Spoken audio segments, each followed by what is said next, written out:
வணக்கம் வணக்கம் தோழர்களே. இயற்கை விவசாயி ஜிஎஸ் சீனிவாசன், கள்ளக்குறிச்சி மாவட்டம் நரம்பதி கிராமத்துலேருந்து பேசுகிறேன். இன்றைக்கி வெத்தலை கிராம்பு அரைக்கணும். இது வெத்தலை 2 கவுளி, கிராம்பு 100 கிராம் அரைக்கணும்.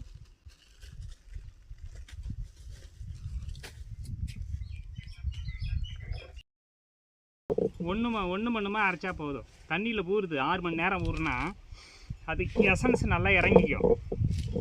அப்புறமா இதில் 1 லிட்டரு எடுத்து நம்ம 16 லிட்டரு ஸ்ப்ரேயரில் 1 லிட்டரு எடுத்து அதில் ஊற்றி இன்றைக்கி சாயந்தரம் 3 மணிக்கு நான் அடிப்பேன்.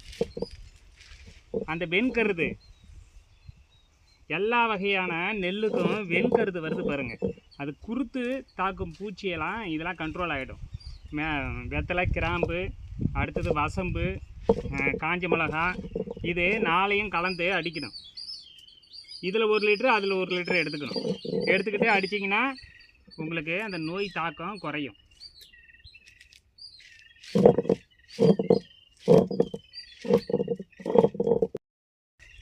கிராம்பு 100 கிராம்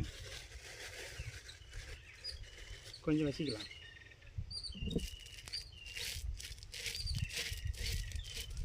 சூப்பராக நசுங்க கிராம்பு. வெத்தலை தான் ரொம்ப கஷ்டமாக இருந்துச்சு.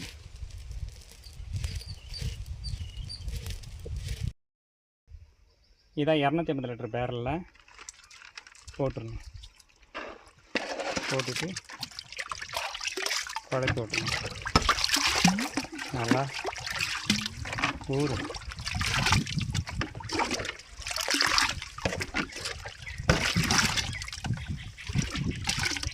நல்லா ஊறுது இல்லையா? நல்லா கலக்கி விட்டுருணும். கலக்கி விட்டுட்டு மூடி வச்சுடுவோம்.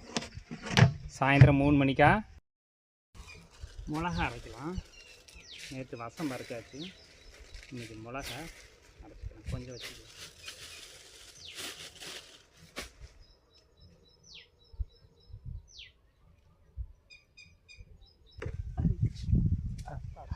வாங்க அங்கே போகலாம் வாங்க.